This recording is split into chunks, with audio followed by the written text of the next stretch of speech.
2003 para 2004, aí que começa a minha briga com essa coisa do aquecimento global, né? Que não tinha pé nem cabeça para falar a concentração. E quando começou essa conversa de aquecimento global? Porque antes não tinha, nos anos 90 ninguém falava disso, sério, falava? Começou há 3.000 anos atrás. Não, mas eu digo de essa coisa de alarmismo. O alarmismo teve no Senado romano, teve nas águas gregas, os caras achavam que tudo mexia no clima, os deuses vão ficar nervosos, enfim, tem um monte de discussão sobre isso, mas começa essa brincadeira talvez com Arrhenius, né, no século XIX, mas ele não via isso como uma coisa ruim, ele achava maravilhoso que o planeta Terra aquecesse pela hipótese dele, que a hipótese dele é completamente furada, né? Ele fazia lá a interpretação de que se você tivesse mais gases como dióxido de carbono, você conseguiria reter mais calor na atmosfera, mas todos os cálculos dele já foram mostrados totalmente equivocados pelo matemático 100 anos depois, o Gerlich. E aí o IPCC faz a mesma coisa, né? Aí esse alarmismo vem com mais ênfase a partir do resfriamento que nós tivemos aí nos anos 70, né? O século XX é bem interessante, ele tem 2 períodos de aquecimento e resfriamento, mas que a gente fala que são as flutuações normais, né?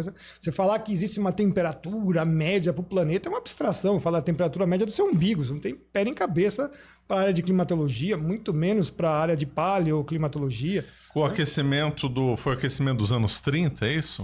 O dos anos 30, do começo do século 20, é mais intenso do que o atual, inclusive.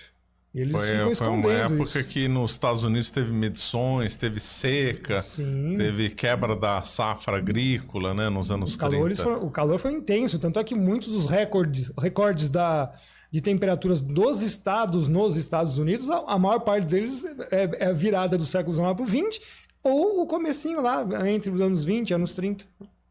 É bem isso mesmo. E o pessoal fica fazendo esse alarde agora. A gente vê isso pela história, né? Os terrível década de 30, né? Conforme os americanos relataram lá. Exato, é isso mesmo. Crise somando crise econômica, problema climático e tal. E aí gerou a coisa violenta lá.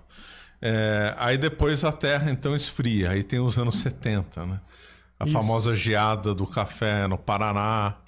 Isso, teve exatamente. Eu me lembro quando eu era muito criança que São Paulo era muito mais frio que hoje. A parte de climatologia urbana também tem um pouco dessa interferência, né? Que a gente fala da própria matriz das cidades, que ela retém radiação infravermelha porque ela absorve durante o dia, né? Isso tem um benesse, né? Porque durante as noites elas não são tão frias. E a cidade mais aquecida, já que você fala que tem tanto poluição, né? O pessoal gosta de falar poluição. Bom, uma cidade mais aquecida, as plumas urbanas levam esses poluentes. Vamos colocar umas aspas bem grandes aqui, porque nós não estamos mais nos anos 70, eles continuam ainda com a mentalidade de anos 70, daquela coisa fabril dos Estados Unidos, Detroit, essas coisas, né? Os ambientalistas não mudaram ainda a faixa, eles não entendem. Bom, você tem a mesma idade que eu, a gente sabe muito bem o que é andar na Paulista lá no começo dos anos 80 e como é hoje. É totalmente diferente, né? Mas eles não, estão naquela mentalidade de poluição, inclusive tudo é poluição agora. Inclusive os gases naturais são poluentes, né? Eles vão mudando, assim como mudaram também as definições do que é uma pandemia, eles mudaram as outras definições nos últimos 20 anos. Eu acho que o século XXI é o pior século que nós temos para a ciência, que é uma doutrinação gigantesca. Agora, nos seus estudos, se você estuda a Terra durante um bom tempo, assim, por exemplo, o que aconteceu 2, 3 mil anos atrás, em termos de temperatura, dá para chegar num estudo, num retrospecto histórico? Dá, sim. Como é que funciona a Terra, assim, vista no amplo? Coisa de 100 mil anos, 10 mil anos? Perfeita pergunta. Nós passamos por fases. O planeta ou fica muito quente ou ele fica muito frio. Isso a gente chama de glaciais e interglaciais. Por incrível que pareça, quando a gente pega o último 1 milhão de anos, que a gente tem uma resolução maior de informações, porque o próprio meio ambiente não é favorável a que se o estude, né? Ele vai se degradando e vai perdendo as informações. E como é que estão esses registros? Porque falar de 1 milhão de anos, onde é que está registrado isso? Você consegue ver em substratos de rochas, você consegue ver em pântanos, em testemunhos de pântanos, no testemunho de gelo, né? Então na Antártida você consegue chegar até uns 850 mil anos. Aí você vê que os interglaciais não é a regra no planeta, é o glacial. O seu planeta passa muito mais tempo frio do que quente. Então, para de reclamar que o planeta está quente, porque quando está frio a temperatura cai 8, 10 graus. Né? E qual que é o ciclo desse frio? Aproximadamente, pela essa resolução que a gente tem de dados, é 100 mil anos frio e 10 mil quente. Só 10 mil quente, um décimo do período. Mais ou menos. E aí o nosso interglacial agora, além de ser um dos mais vagabundos dos últimos, porque ele não está tão frio, ele não está tão quente, perdão. Ele não está tão quente, porque as outras temperaturas estavam 6, 8, tem algumas de 10 a mais. Nós estamos muito abaixo e ele já está com 15 mil anos mais ou menos. Então, veja só. Então ele extrapolou, então os 10 mil já extrapolou. Nós estamos já na prorrogação do jogo.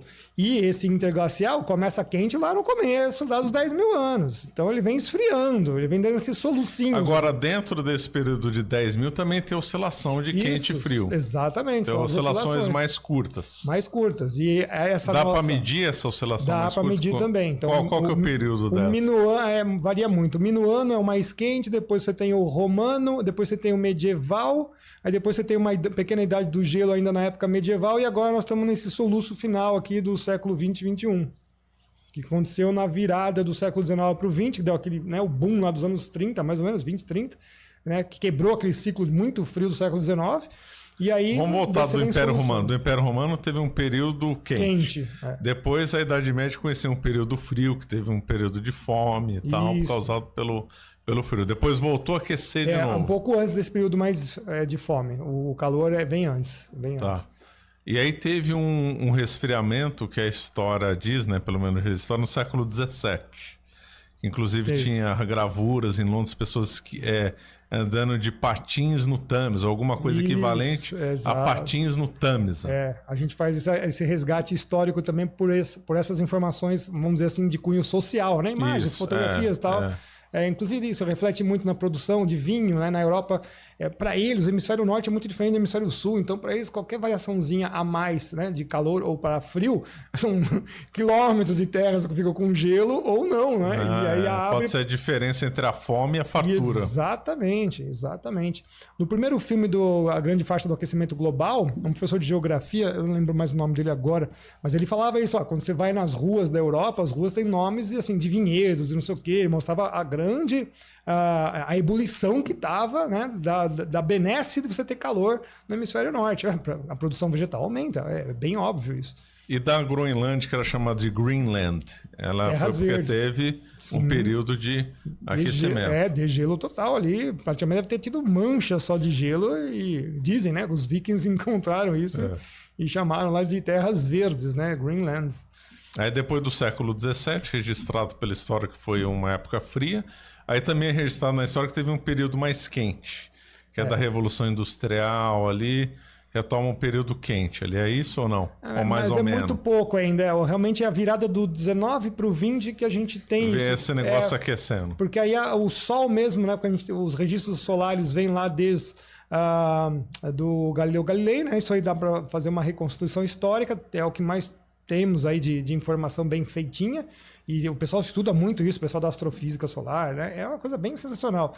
E vai casando aí com os períodos da atividade solar. Então, o Sol tem ciclos que são de 11 anos, a gente chama de decadal, mas é quase um decadal, fica lá entre 10 e 10,5, 11,5 no máximo, que o Sol tem sobe, desce, mas ele também tem ciclos de 90 anos e de 200 anos.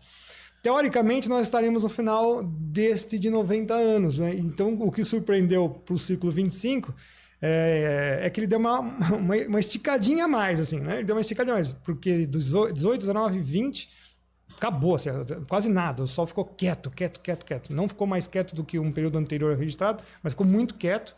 E, de repente, esse ciclo 25, que seria meia boca, não seria tão intenso, ele deu aí uma surpreendida no pessoal da astrofísica solar. Então, isso aí é o que não deixou a gente cair num frio maior, mais prolongado. Aí o pessoal Agora, esse ciclo da grande glaciação que você falou, que é 100 mil anos, é também por causa do Sol ou não? Você tem aí não só a atividade do Sol, mas aí você tem a mecânica do planeta envolvida também. Então nós temos aí os movimentos que a gente está mais acostumados, rotação, translação, mas você também tem a obliquidade, Então o planeta também ele tomba um pouquinho mais, ele fica um pouquinho mais em pé. a excentricidade da órbita, essa órbita também alonga, né? Você tem aí a precessão dos equinócios, né? O movimento de precessão, e o de nutação, que aí quando você vê o movimento de nutação, você vê que está associado com o ciclo da Lua, o ciclo nodal da Lua. Então ela também interfere nas condições climáticas do planeta. E o mais interessante da Lua, né, esse ciclo nodal é de 18,8 anos, mais ou menos, então a Lua, com o plano dela, não é igual ao nosso plano com o Sol, né, ou ele fica um pouco mais em pé ou um pouquinho mais baixado. A Terra fica um pouco mais em pé ou baixado? Não, o plano da órbita em relação à nossa inclinação. Então ela tem uma torção, ela puxa isso, mas ao mesmo tempo as coisas que são flexíveis no planeta, atmosfera, oceanos e magma, né, isso aí também vai acompanhar.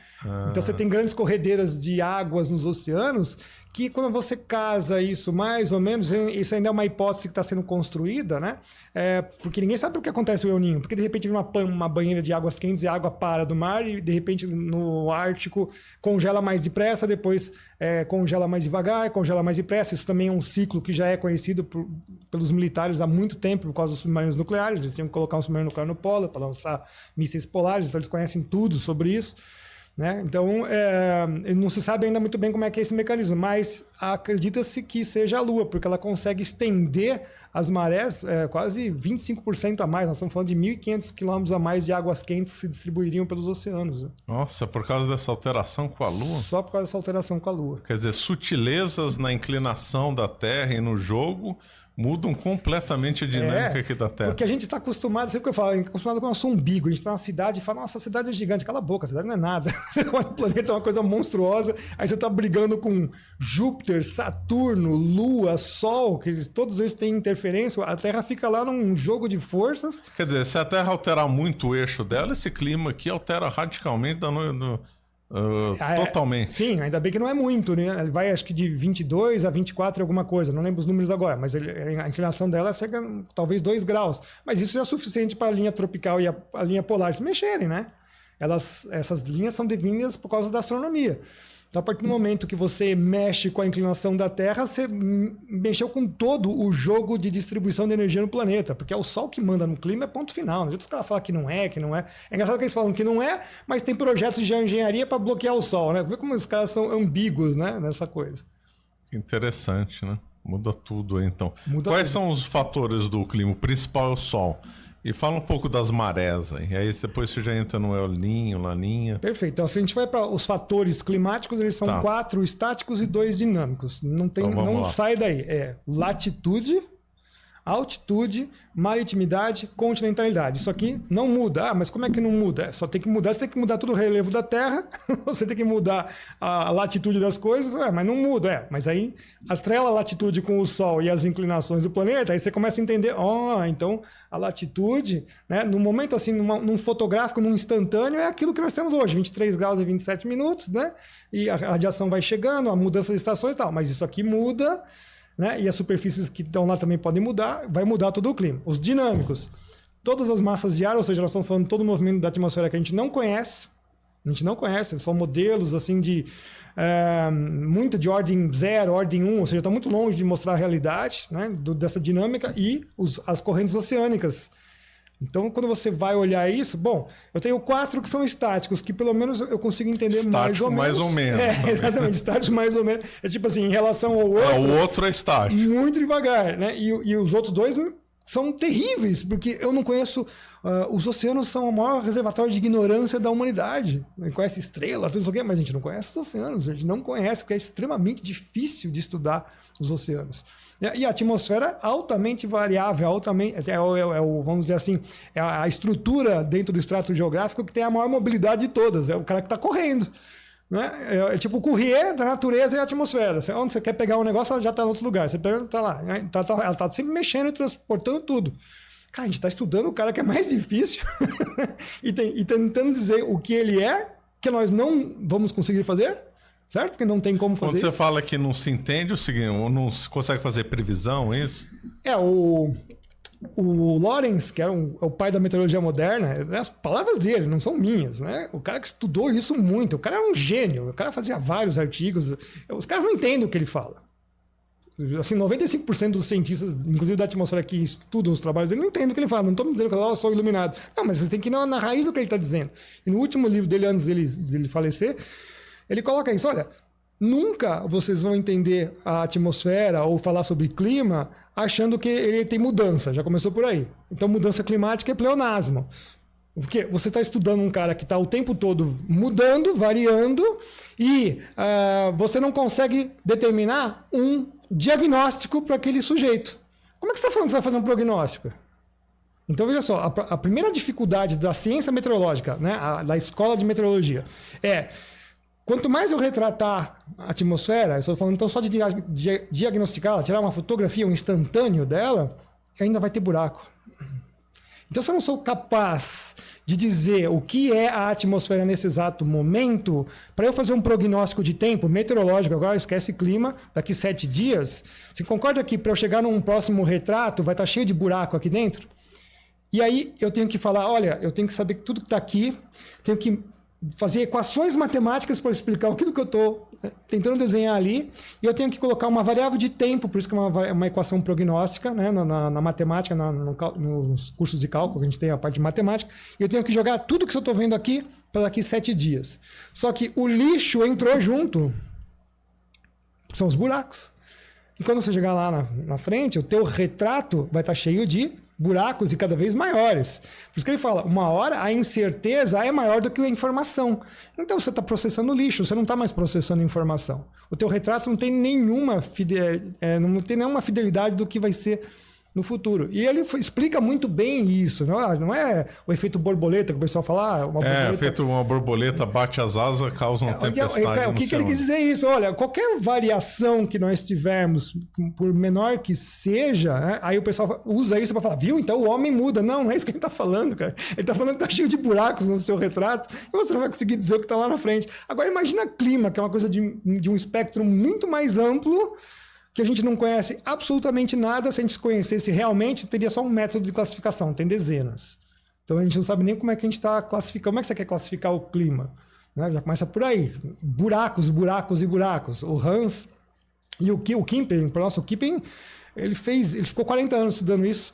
Nos anos 40, acho que ele morreu em 1940, morreu desgostoso. Você pega a classificação climática dele, é uma bíblia, assim. Porque cada vez que ele estudava um retrato... Climático, você fala, clima tropical, subtropical, isso? Tudo isso. Aí ele veio, mas tem uma montanha ali, e aquela montanha, né, em tal mês já mudou a chuva, e aí ele começava a fazer sopa de letrinha, né? Tem aquelas que a gente conhece da escola, mas o negócio vai embora. 1A, 2, P, C... Ele ia classificando, Você chegou num nível de classificação que ele fala assim, cara, isso aqui é um trabalho infinito. É exatamente o que o Lorenz vai dizer depois. Fala, a gente pode, inclusive na matemática já é o infinito, imagina agora você fazendo a parte descritiva o negócio, você vai morrer de fazer isso aí.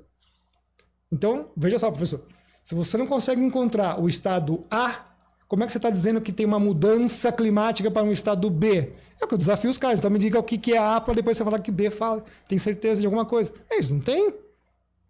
Essa que é a grande fraude. Então, ele já pega uma ciência que é extremamente difícil, que pouca gente entende, esses meandros dela, tem muita discussão, existe mais de uma escola francesa, escola Chicago americana, tem a escola norueguesa, tem a escola da geografia. Né? O que elas dizem, já que você citou? Qual que é a diferença entre elas? O objetivo de cada uma delas. Por exemplo, a norueguesa que sai da geográfica, ela fala assim, bom, essa parte que a geografia tem de elementos não são suficientes para o objetivo que eu quero fazer. Qualquer retratar a atmosfera no futuro. Então ela tem que fazer o seguinte, bom, agora eu vou ter que olhar para outros tipos de ciência, matemática e física, que ela começou aí. Só que quando ela chegou ali, ela viu o tamanho da dificuldade, né? Porque você tem um problema de ultra complexidade, que é só a natureza, e você quer equacionar tudo. Não vai. Então você tem que ir para coisas muito elementares. Bom, a Terra é uma bola de bilhar, a atmosfera é um fluido, mas esse fluido, dentro do contexto de Terra, é uma sujeira, que é isso mesmo, né? A atmosfera, no tamanho da Terra, é uma sujeirinha. Então você tem que pensar, bom, é uma bola de bilhar suja com óleo.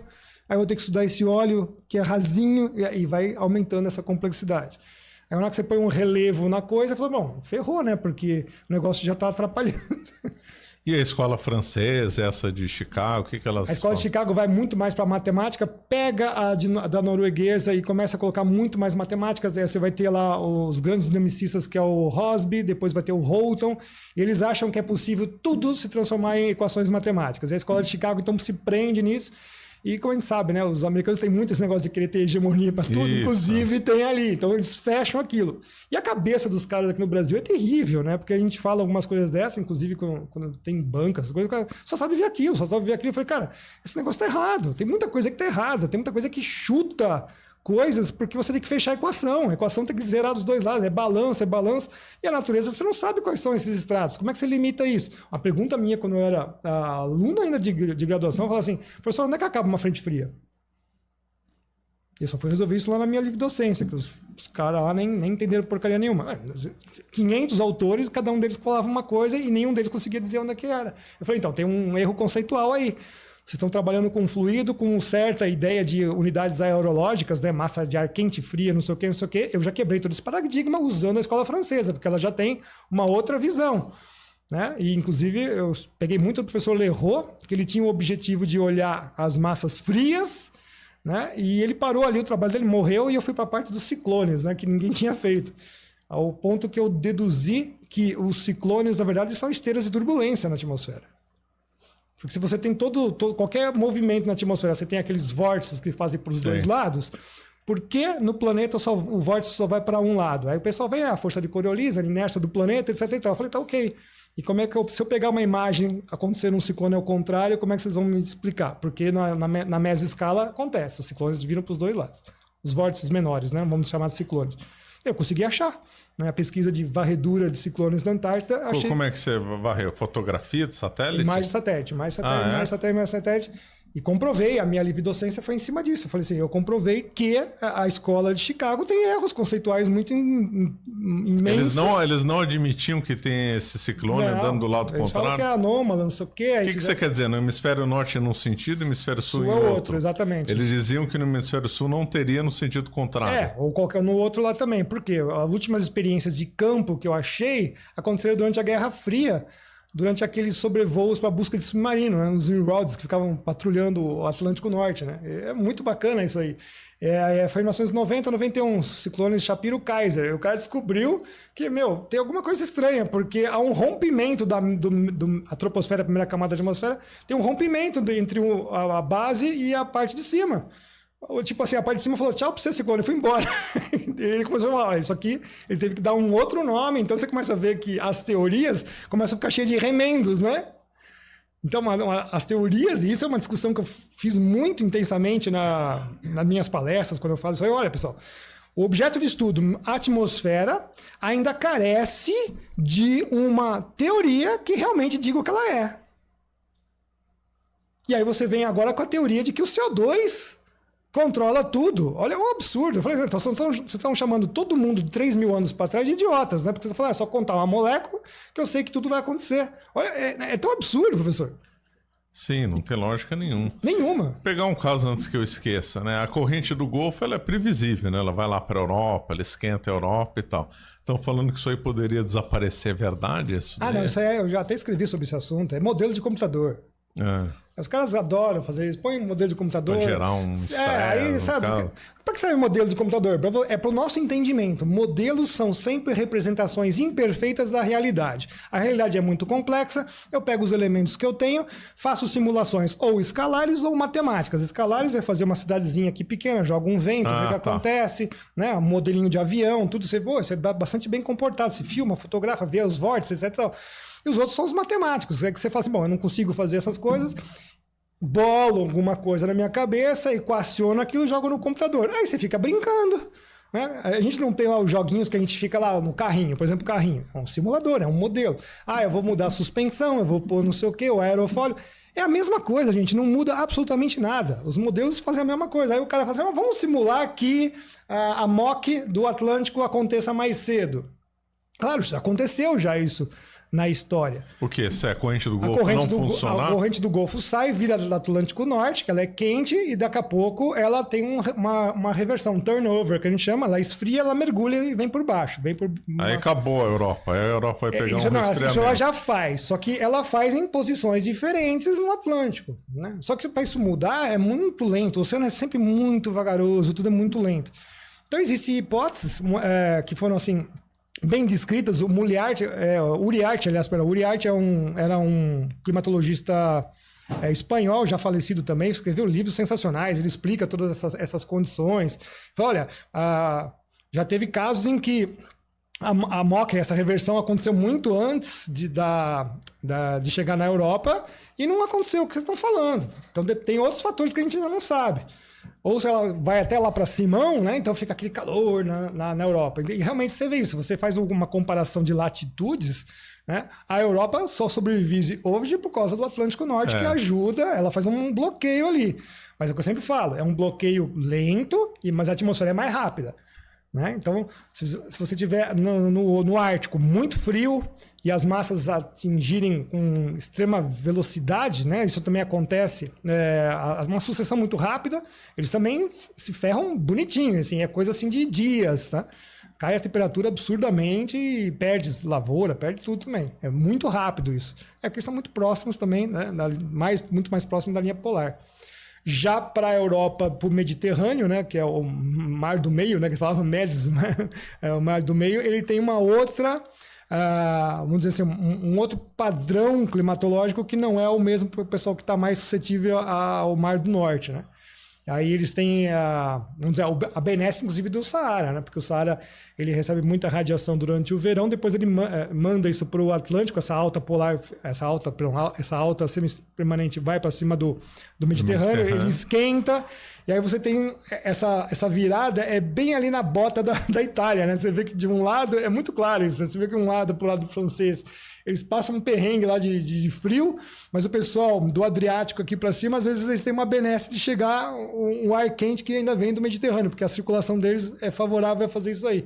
E a Itália fica bem ali naquela berlinda ali. Como é aqui em São Paulo, né? São Paulo é bem interessante, que a gente tem aqui o pivô do ar quente com o ar frio acontece bem em cima de São Paulo. Então, quando eu ministrava os cursos, eu falava assim, pessoal, quer fazer trabalho de campo em São Paulo, é só olhar para o céu. Você vai ver didaticamente acontecendo todos os estados da escola norueguesa, certinho. Por quê? Explica melhor essa aí de São Paulo. A nebulosidade, quando acontece, você está vendo essa... Né, agora estou usando a teoria da escola francesa, né, como você vê as assinaturas de nuvens. Né, então, o céu está lindo, maravilhoso, aí começa a acontecer uns floquinhos bem pequenininhos, bem altos, depois eles parecem que eles estão crescendo, né, que está mudando a nebulosidade. E daqui a pouco você olha, se não mudar rápido a temperatura, vocês vão ver que vai escurecer, que é a nuvem nimbo chegando, e depois é que vem a chuva, né? Então você está bem no pivô lá do sistema frontal. Então tem umas assinaturas muito bonitas que você vê acontecendo exatamente aqui no pivô de São Paulo. Na Itália é uma coisa mais ou menos parecida também. Curioso. E as nuvens? Fala um pouco dessas nuvens, o tipo dessas nuvens e o que elas trazem. Bom, essa é uma observação bem interessante que veio com o Luke Howard, né? Esse cara é um fenômeno, né? É o que eu falo, acho que a gente devia viver lá no século XVIII, XIX, que era mais divertido. Esses caras, eles não tinham nada e tinham uma imaginação, assim, para entender as coisas. Os bijerques, os noruegueses, os caras nunca tiveram imagem de satélite e falaram, tem um negócio aqui que chama frente fria, cara. Né? Eu até brincava com os meus alunos, porque que chama frente, vem da frente de batalha, nas LPRs, linha de proteção e resistência. É literalmente uma briga que está acontecendo na atmosfera. O Exército Vermelho contra o Exército Azul. Eles estão tentando dominar para tomar o território, né? Então era assim que eles começaram a imaginar. Bom, aqui está quente, aqui está frio. Eles começaram a imaginar... Eles vão se encontrar. Vão se encontrar. O ar frio sempre vai ganhar. O Exército Azul sempre ganha do vermelho, porque o ar quente vai para cima e o frio vem por baixo, né? Eles foram bolando esse esquema e aí a gente entende. Tem a pinça também, a estratégia de pinça, tem tudo isso aí. Aí tem a oclusão, né? É que num campo de batalha você não tem um nível superior, né? Mas na atmosfera tem. Então o Exército Vermelho é removido, então ele vai para o setor roxo, que a gente fala, que é o de ocluse, é onde começa a formar as baixas, os ciclones. Né? Então, imagina, os caras nunca viram isso. Não tinha satélite, nós estamos falando lá 1904 a 1917 foi o tempo que eles demoraram para publicar, e 24 acho que saiu a última publicação da teoria frontal. Os caras nunca viram isso. Eles conseguiram só com informações de dados. O Morse entra muito nisso, né? O Hans também. O Hans eu vejo assim, enquanto o Kippen pegava muita informação enquanto tentava fazer aquilo concretamente, o Hans era um cara tipo o Neo lá do Matrix, né? Porque o cara colecionava tudo que era dado que vinha de código Morse, que até hoje tem, que é o código SINOP, né? E imagina aquilo na cabeça do sujeito, ele plotava tudo aquilo, conseguia imaginar as cartas sinópticas com as informações e falava assim, aqui é um retrato da atmosfera que está acontecendo agora na Europa, por exemplo. E era correta? Era correto, os caras estavam assim com aquela coisa muito simples, eles já estavam entendendo, olha, esse ar aqui anda por aqui, a pressão... O Torricelli é sensacional, né? O Torricelli não queria saber da pressão atmosférica, foi sem querer.